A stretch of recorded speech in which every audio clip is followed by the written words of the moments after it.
Middlecoff, Jadeveon Clowney doesn't have a team. We'll get to that in a second. That's Guy. I'm John. You can also find our podcast below in the description. Get on it. Subscribe to everything we got. Give this video a like. Do that as well. So this is from Adam Schefter on ESPN Cleveland about Jadeveon Clowney. He said, I think the Browns have been the most aggressive team with him financially, and I think he has balked at going to Cleveland for whatever reason. I think he's been hesitant to go because if he wasn't, he would have already gone. It's the most money. It's the richest offer on the table, and he hasn't taken it. Why is that? I don't know. Does he not want to be in the city? Is it a lack of belief in the organization? I don't know what it is. There's no doubt they've offered the most money. For whatever reason, he hasn't taken it. That doesn't mean it couldn't change, but it hasn't changed yet. What do you make of that? Well, I guess if you wanted to go, why would he push back at the Browns? Because on paper, they've added, and they do have a bunch of talent. And I was thinking the other day, I'm like, God, him and Myles Garrett would be a nasty little combo. I mean, he played with J.J. Watt. He realized how sweet it is. Clowney is used to playing on good teams. I think for whatever reason, when I just close my eyes and think Clowney, I'm like, he's just kind of irrelevant. He's played on the Texans. They make the playoffs every year. Gets traded to the Seattle.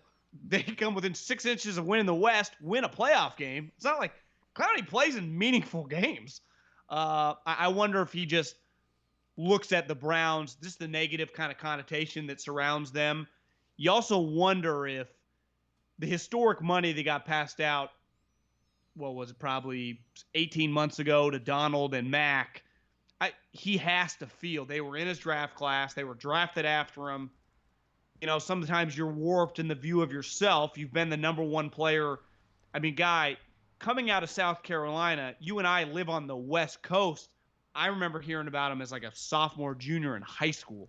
He has to be one of the more hyped up college recruits. I'm talking like since Zion, right? Any sport. Clowney highlights are like this guy. He was playing running back, I remember, in high school. And then he goes to South Carolina, and it was clear he was really good.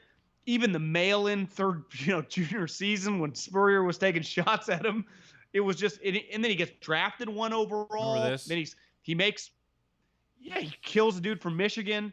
And then the first talk, remember, he might have been the guy leading the charge of should a guy play his junior season when he's the lock pick? Because that was a sophomore season. I just wonder if he got this warped sense because, again, when he's on, he can be the best player on the field. I've seen it. I remember the Raider game years ago in the playoffs. He fucking dominated. You watch him on the right game on any Sunday, he can dominate. The Monday night game this year against the 49ers, man amongst boys. I think he also has a lot of, out of 10s, 5 effort out of 10 on just a Sunday morning game against Miami. A game against the Panthers on a 10 a.m. kickoff. That's not his style.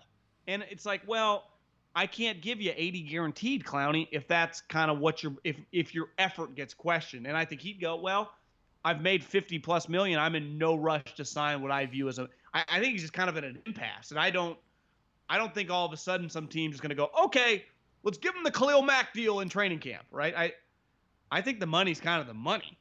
Yeah, and that's the part that we don't know. Browns are probably a little more desperate to if they signed Clowney, they would have just a stupid amount of buzz heading into the season, right? Because he is a really good player, right?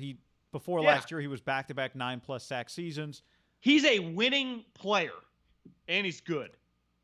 He's just how good. Well, if he had the game that he had against the 49ers on Monday Night Football last year, 10 times a year, right? Which it feels like Khalil probably on a good year, the best guys have that game 9-10 times a year, right? It's like 5 QB hits, the forced fumble, the whole thing. He'd be one of the highest paid players. Two sacks in the fourth quarter. He wouldn't go number 1 overall if you redrafted that draft, but he'd go. I think you said first round when we were talking. I think you're right. Eyeballing, he might still be a top 20 pick in that draft. He's not a top 10 pick. Yeah. I think he would still go somewhere like 12 to 18, and you'd feel good about it. We see some guys like a Solomon Thomas. You go, would you even take the guy in the 5th round? It's not like that. I think if a team that would feel good, no chance he'd, to me, make it out of the first round if you redid the draft. But you just have guys in that draft where you go, the bar was kind of set with Donald and Mack, and you just go, well, he's not that guy. So here's a question, because Schefter really hammered it home. This is the most money. This is the most money. This is the most money. I don't know why he doesn't want to go there. And, it's Schefter talking in a radio interview, so you might say some things that if you're doing just like a straight-up report, some speculation, it's hard to know if if Schefter had said all that in a straight-up ESPN report from his home on TV, I'd go, he's dropping little Easter eggs and nuggets there when he says things about the city. I don't know if in a radio interview, and when we did our radio show, we used to have Schefter on, it's just a little more casual. You're just saying stuff. It's not quite a report. But it also could be a 1 year, like $20 million deal, right? He didn't necessarily say 4 or 5 years. Yeah. That to me is the complicated part with Clowney. It could just be, hey, we'll give you a huge 1 year deal, kind of a prove it thing. And maybe that's where he's in a position of all these teams go, listen, we'll pay you a $16, $17 million 1 year deal, almost the equivalent of like a franchise tag. We're just not going to sign you to the 3-4 year huge guaranteed money. So I think he's just kind of a no man's land guy. But wasn't last year supposed to be his prove it year? Well, and I think he probably would tell you, I played well. I was the best defensive player, or right there with Bobby Wagner on a team that won. We were an 11-win team, but we easily could have been a fucking break here, 13, and we won a playoff game. I think he views himself as an elite player on winning teams. So I do understand if you just put yourself in his shoes. Again, I'd be like, well, throw on Khalil Mack's tape when the Bears got him. That's what we're looking for here. So, all right, let's take two things that you've said and put them together, though. One, maybe he wants to play for a team that he thinks he's only played for winning teams. Two, he's made how much money in his career? $50 million. So is it possible that the highest bidder is just not where Jadeveon wants to go, and he's waiting for, let's just make up a number, $20 million is what's on the table from Cleveland. And right now he wants to play for Mike Vrabel, who was on the Texans as a coach when Jadeveon got drafted, Clowney got drafted. Maybe he wants to play for the Titans, but their offer is 8. I don't know. Yeah. He just wants that offer to get to 15 or 16 so he can take it.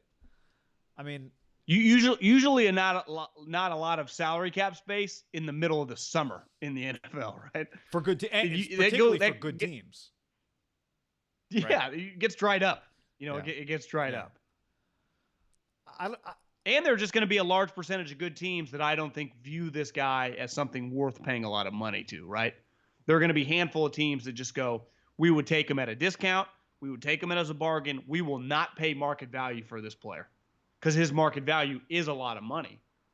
And we just don't think his market value is worth it for us. Yeah. Because his market value immediately is like, well, if Armstead's getting 16, 17, he's a 16, 17 million dollar guy, right? He's Eric Armstead. So you go, well, I don't know. It's when a player is not yours, there's always hesitancy to me when you're talking about huge money. And to me, huge money in the NFL is like anything above $15 million for a non-quarterback. And a guy that's now been on multiple teams. It would just give a lot of smart GMs, I think, pause, right?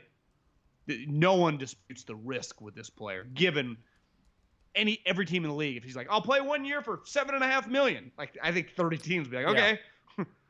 I think I'll play 1 year for $18 million. I think some teams will be like, I'd rather have the space. Right. I mean, what if I can trade for him at the deadline? On paper, he went to a team that would be a great place to prove himself. But the problem is if you're going to a place that you think would be really likely to keep you, if you have a good year, maybe Seattle turned out to not be a great fit from that standpoint, right?